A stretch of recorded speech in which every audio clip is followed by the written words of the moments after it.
August 29, 1944, 0347 hours. A line of 63 GMC trucks stretches for nearly 2 miles along a bomb-cratered road 18 kilometers south of Chartres, France. Each truck carries 7.5 tons of ammunition, 105 mm artillery shells packed in wooden crates that shift and groan with every pothole. The convoy has been stationary for 43 minutes. Engines idle, burning precious fuel. Drivers smoke cigarettes and watch the eastern horizon, where dawn approaches with terrifying inevitability. Because dawn means Luftwaffe reconnaissance flights. Dawn means the German fighters will spot this stationary ammunition convoy, a target so valuable it might as well have a bullseye painted on the road. In the lead truck, Corporal James "Jimmy" Dalton, a 28-year-old former Chicago delivery driver, stares at the road ahead. A massive shell crater, 12 feet across and 5 feet deep, blocks the entire width of the narrow farm road. The convoy's route, meticulously planned by rear echelon logistics officers who've never driven these roads, assumed this route was passable. It isn't. The Third Army's forward artillery battalions, currently hammering German positions east of Paris, will run out of ammunition in 6 hours. Without these shells, American guns fall silent. Without American guns, the German counterattack succeeds. The mathematics are brutal and simple.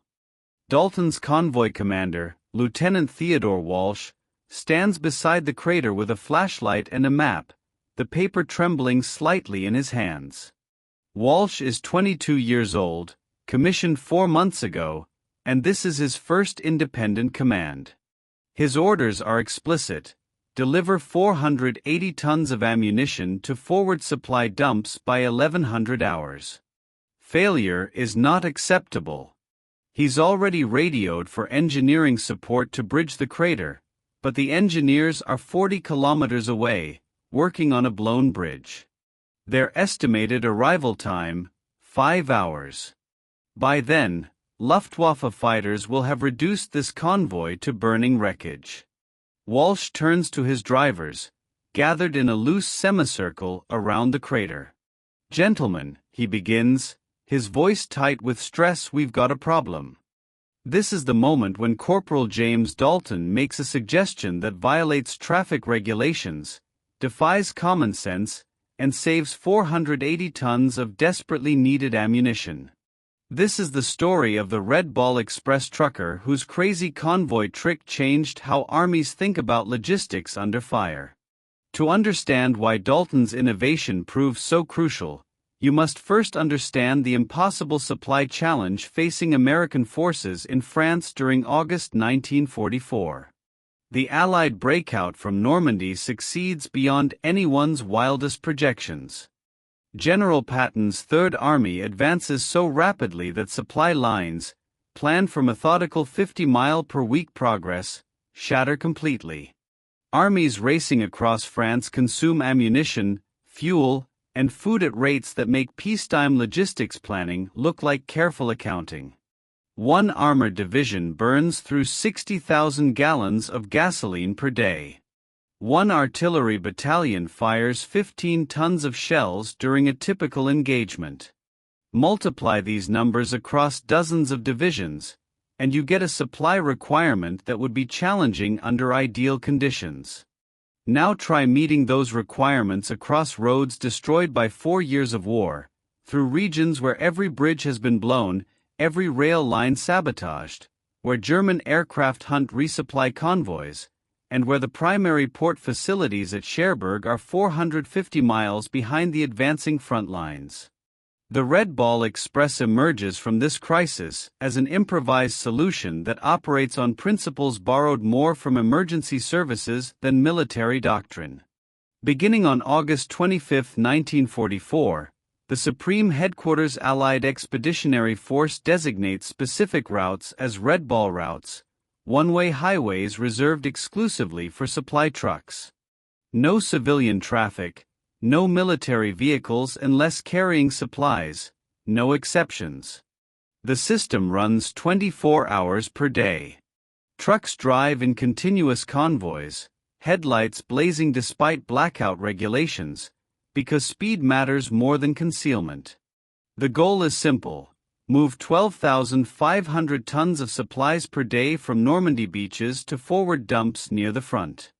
The reality proves brutally difficult. Red Ball Express drivers work shifts that would be illegal in peacetime. 20 hours behind the wheel, 4 hours for maintenance and rest, then back on the road. They navigate through darkness using blackout lights that provide barely enough illumination to see the truck ahead. They drive on roads where every intersection might conceal a German infiltration team, where every tree line could hide an 88mm anti-tank gun.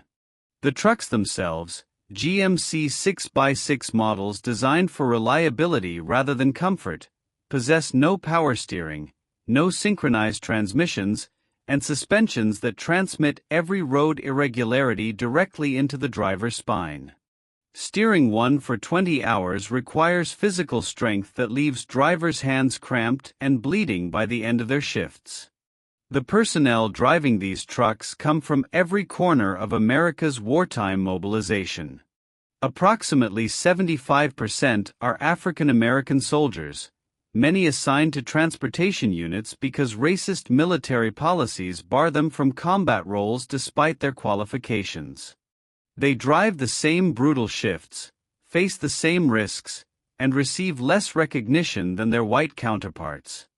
But they keep the trucks moving, because when artillery shells stop arriving at the front, American soldiers die regardless of the color of their skin.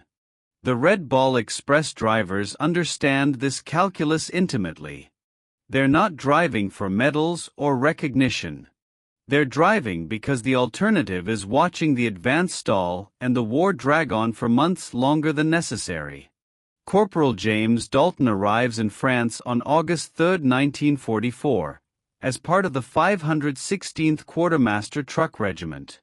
Before the war, Dalton drove delivery trucks for a Chicago wholesale grocer, navigating the city's maze of alleys, loading docks, and impossible parking situations. He's not formally educated beyond high school, possesses no engineering training, and receives no special recognition during his stateside service. But Dalton has spent 8 years solving logistical puzzles in urban traffic, learning which rules can be bent and which ones are actually important. He knows the difference between regulations that exist for good reasons and regulations that exist because nobody ever questioned them. His fellow drivers describe him as quiet but observant, the kind of man who watches how things work before offering opinions. He's not the fastest driver in the regiment, not the most mechanically skilled, not the one who draws attention during inspections. But he's the driver who arrives on time even when the route goes to hell. He's the driver who finds alternate paths when primary roads are blocked. He's the driver who, when presented with an impossible problem, starts looking for possible solutions instead of excuses.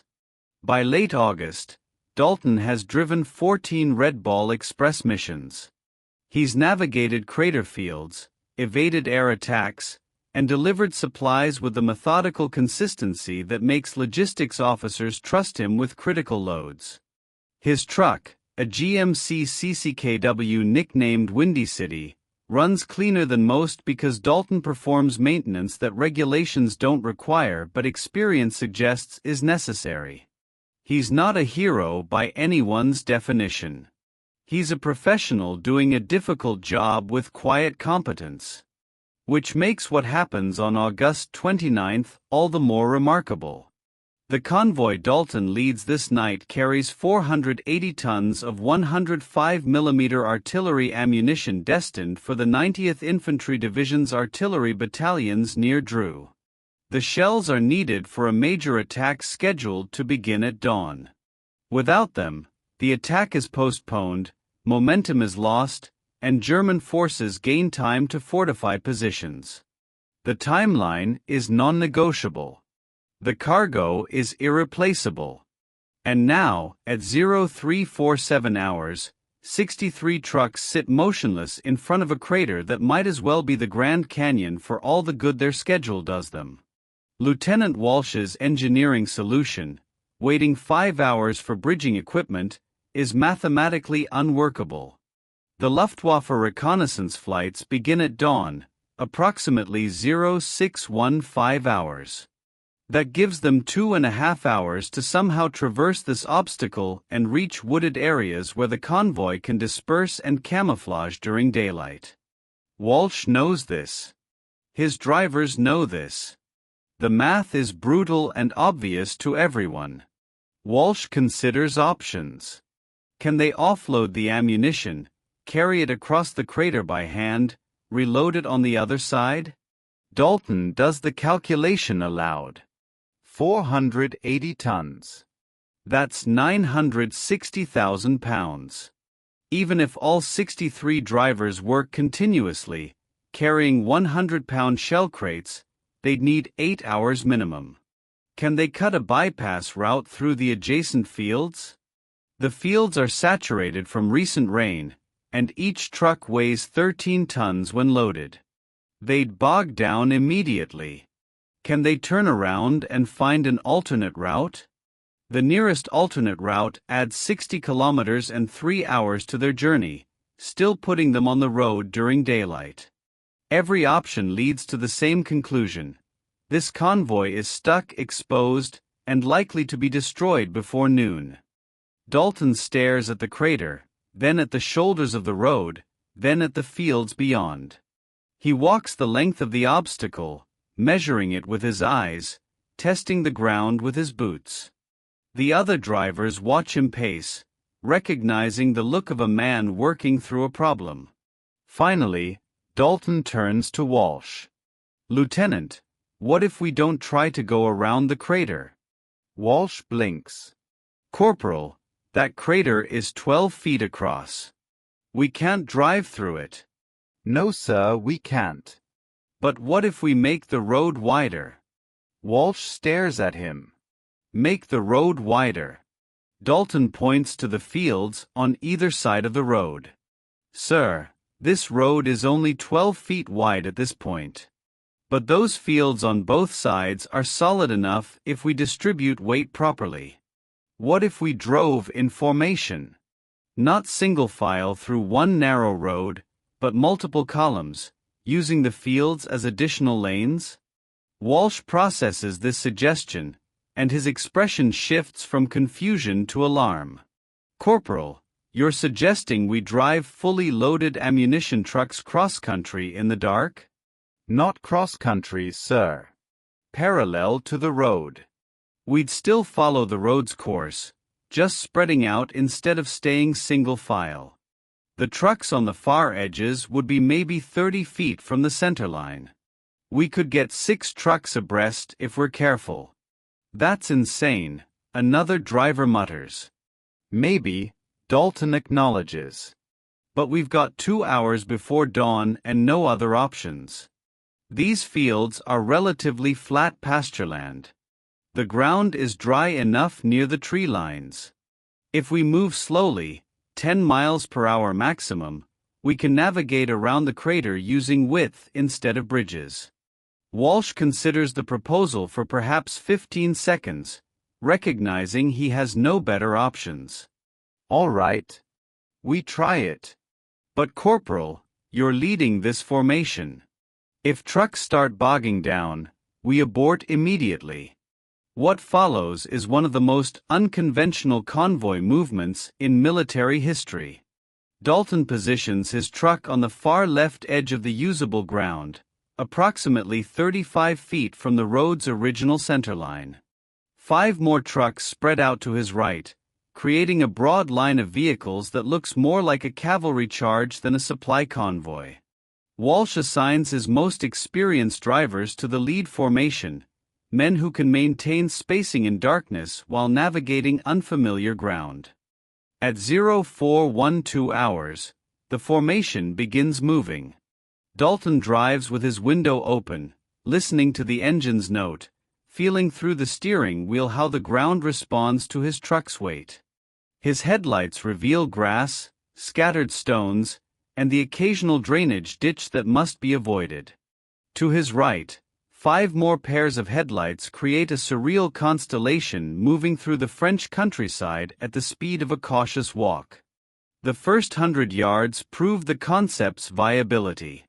The ground, baked by an unusually dry August, supports the truck's weight without significant rutting. Dalton maintains 8 miles per hour, slow enough to react to obstacles, fast enough to make progress. Behind the lead formation, the remaining trucks spread out into similar lines, creating a convoy that's 300 yards long but 150 feet wide, a mobile supply depot flowing around the crater like water around a stone. The technique requires constant communication. Drivers shout warnings about ditches, soft spots, and debris. The formation compresses and expands as terrain dictates, trucks moving closer together where the ground is solid, spreading wider where it's questionable. Several times, trucks on the outer edges encounter ground too soft and must swing back toward the firmer soil near the road. But the formation keeps moving, never stopping, always adjusting. At 0448 hours, the entire convoy has passed the crater. Walsh, riding in the cab of a truck in the middle formation, radios to Dalton, "Corporal, you just moved 480 tons of ammunition across terrain that's not on any logistics map. I don't know whether to recommend you for a medal or a psychiatric evaluation." Dalton's response, recorded in Walsh's after-action report, captures his personality perfectly. "Sir, back in Chicago, I used to deliver refrigerators to third-floor apartments in buildings with no elevators. You learn to find paths nobody planned for." The convoy reaches the forward supply dumps at 1037 hours, 23 minutes ahead of schedule. The 90th Infantry Division's artillery battalions receive their ammunition with enough time to prepare for the dawn attack. The bombardment begins at 1200 hours as planned. The attack succeeds. The German defensive line collapses. History records this as a tactical victory for American forces. History doesn't mention the 63 trucks that drove through farm fields in darkness because a Chicago delivery driver refused to accept that a crater made progress impossible.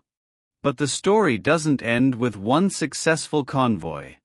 Walsh's after-action report, filed on August 30th, describes Dalton's improvised formation technique in detail. The report reaches the desk of Colonel Edward Thomas, commanding officer of the 3rd Motor Transport Brigade, who immediately recognizes its significance. Thomas orders the technique designated as dispersed lateral movement, and includes it in tactical guidance distributed to all Red Ball Express units. Over the following 3 weeks, Red Ball Express convoys employ dispersed lateral movement 78 times to bypass obstacles ranging from bomb craters to destroyed bridges to traffic bottlenecks. The technique proves especially valuable during German air attacks, when dispersed formations present multiple small targets instead of one concentrated convoy, reducing casualties from strafing runs by an estimated 40%. The mathematical impact on supply efficiency is significant. Before Dalton's innovation, convoys encountering major obstacles typically experienced delays averaging 6 hours while waiting for engineering support. These delays created cascading failures throughout the supply system. Convoys stuck on roads blocked other convoys. Forward units ran low on supplies. Operations were postponed. With dispersed lateral movement as a standard technique, average delay times for obstacle-related holdups drop to 90 minutes, and many obstacles are bypassed entirely. Between August 30th and September 16th, when the Red Ball Express officially concludes as supply lines shorten and normal logistics resume, the system delivers 412,193 tons of supplies to forward areas. Historians credit this achievement with enabling the Allied advance across France to continue without major pauses. Less acknowledged is that several thousand tons of those supplies arrived specifically because drivers learned to spread their convoys wide and drive through fields instead of waiting on roads. James Dalton receives no medal, no commendation, no special recognition beyond Walsh's after-action report. The Army promotes him to sergeant in October 1944, a routine promotion based on time in service rather than specific achievement. He continues driving supply trucks through the winter of 1944, through the Battle of the Bulge, across Germany in the spring of 1945. His service record describes him as a reliable NCO who maintains his vehicle properly and completes assigned missions without drama. After the war, Dalton returns to Chicago and resumes driving delivery trucks.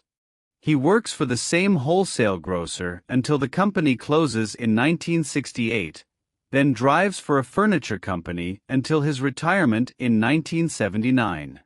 He marries, raises 3 children, and lives in a modest bungalow on the South Side. When his children ask about the war, he tells them he drove trucks in France. Nothing exciting, mostly just long hours and bad roads. He never mentions the night he improvised a technique that influenced military logistics doctrine. The broader lesson of Dalton's story extends beyond one convoy, one crater, one August night in France. Modern military logistics manuals include concepts like multi-column formation and terrain-adaptive routing that trace their conceptual ancestry to the improvised solutions Red Ball Express drivers pioneered. The idea that convoys can and should use terrain flexibility to bypass obstacles, rather than waiting for obstacles to be removed, seems obvious in retrospect. But in 1944, it required someone with a combination of practical experience and willingness to ignore conventional thinking to prove the concept. The Red Ball Express itself becomes legendary, celebrated in histories and memorials for its achievement in moving supplies under impossible conditions. Yet the individual innovations that made those achievements possible, the small moments of practical genius by drivers who solved problems in real time, remain largely unrecorded. We remember the system. We forget the men who made the system work by refusing to let regulations and procedures trump common sense. James Dalton died in 1997 at age 81.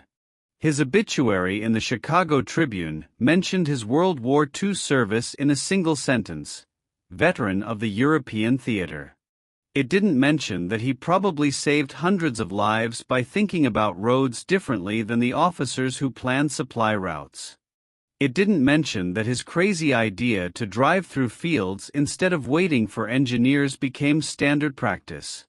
It didn't mention that while generals and colonels received credit for maintaining supply lines, a former delivery driver solved one of the practical problems that made those supply lines function.